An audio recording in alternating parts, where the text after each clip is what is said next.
Bismillahirrahmanirrahim. Assalamualaikum warahmatullahi wabarakatuh.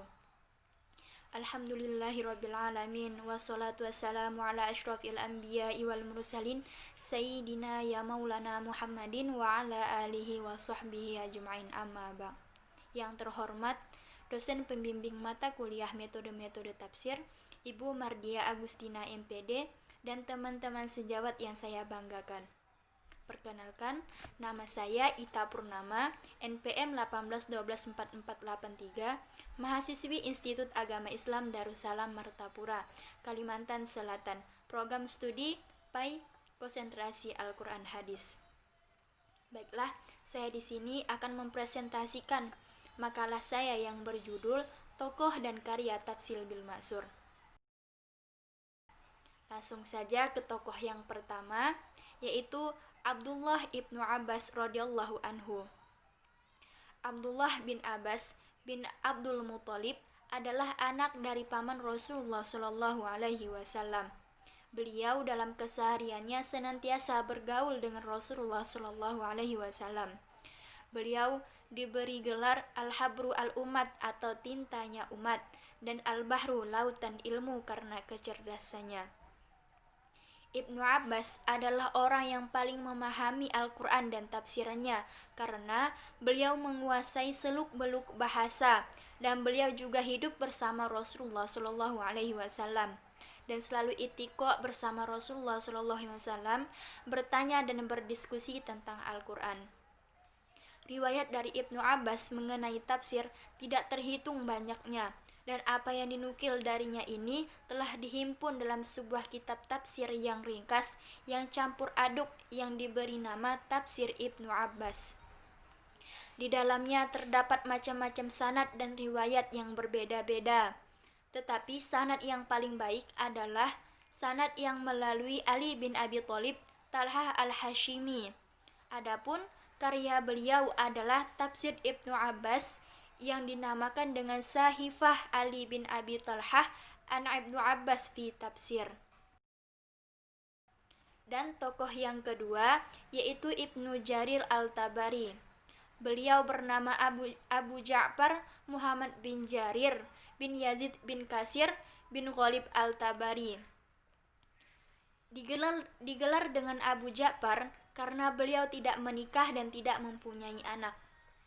Al-Tabari adalah seorang hujjah, ahli tafsir, ahli hadis, ahli fikih, ahli usul fikih, sangat tajam pandangannya, ahli qiraah, sejahrawan, ahli bahasa, ahli nahwu, ahli ilmu arud atau syair, perawi hadis, penyair, ahli tahqiq yang sangat teliti, penghimpun berbagai ilmu yang sangat terpuji, pemilik berbagai karya ilmiah dan keilmuannya turun-menurun, mujtahid mutlak dan salah seorang imam dunia baik dalam ilmunya maupun hafalannya. Adapun karya beliau di dalam Tafsir bil Ma'sur yaitu Jami'ul Bayan an Wujuhi Ta'wil Ayyi Al-Quran. Dan tokoh yang ketiga yaitu Ibnu Katsir. Nama lengkapnya adalah Al-Imam Al-Hafiz Imanuddin Abdul Fida Ismail bin Amr bin Katsir bin Dawa bin Zaro Al-Basrawi Al-Damishki Al-Quraisy Asy-Syafi'i. Ibnu Katsir adalah seorang pakar fikih yang mumpuni, ahli hadis yang cerdas, sejahrawan ulung, dan mufasir unggulan. Menurut Ibnu Hajar, Ibnu Katsir adalah seorang ahli hadis yang faqih, dan beliau menggunakan sistematika tersendiri di dalam penafsirannya. Secara umum, beliau memulai penafsiran dengan menyebutkan sisi kelebihan ayat atau surat, asbabun nuzul. Kemudian beliau menjelaskan jumlah ayat dan kadangkala jumlah huruf surat dan hal-hal yang berkaitan dengan surat yang ditafsirkan untuk membuktikan keistimewaan Al-Quran. Adapun karya beliau yaitu Tafsir Al-Quranul Azim. Tokoh yang keempat yaitu Imam As-Suyuti. Beliau adalah Al-Hafiz Zalal al-Din al-Asyuyuti, Abu Fadl Abdurrahman bin Abu Bakar bin Muhammad Al-Khudari As-Suyuti. Beliau banyak menghafal matan hadis dan berguru dengan sekelompok ulama pada zamannya. Beliau adalah ulama yang produktif tentang hadis dan ilmu-ilmu cabangnya. Beliau pernah mengatakan tentang dirinya yang menghafal hadis sebanyak 200.000 hadis. Ketika usianya 40 tahun, beliau melepaskan diri dari kesibukan urusan dunia dan berkonsentrasi untuk menulis, membuat karya, dan menetap di distrik Raudah di dekat Sungai Nil. Dan beliau mampu menghasilkan karya tulis dengan jumlah yang sangat banyak, yaitu 100 kitab. Dan adapun karya beliau dalam tafsir bil ma'sur, yaitu Al-Duru Al-Mansur fi Tafsiri bil Ma'sur.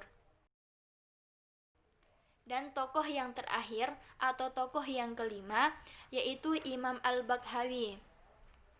Beliau adalah Al-Alamah Syekh Abu Muhammad Al-Husain bin Mas'ud bin Muhammad Al-Baghawi, seorang faqih madhab Syafi'i, dan beliau banyak mengarang kitab mengenai tafsir dan hadis. Beliau digelari dengan Muhyi'u al-Sunnah wa Rukun fi al-Din, yang artinya penghimpun sunnah dan tiang agama. Al-Baghawi sebagai ulama tafsir yang terkenal mendasarkan ilmunya pada dua rujukan dan menjadi tolak ukur keluasan pengetahuannya, serta menjadi penopang penting akan keahliannya di bidang tafsir. Yang pertama, beliau memperoleh ilmu dari sejumlah ulama, dan yang kedua, beliau memperoleh ilmunya dari kitab-kitab. Dan adapun karya beliau yaitu kitab Ma'alim Al-Tanjil, yakni sebuah karya monumental dalam bidang tafsir Al-Quran. Mungkin hanya ini yang dapat saya sampaikan, kurang dan lebihnya saya mohon maaf. Assalamualaikum warahmatullahi wabarakatuh.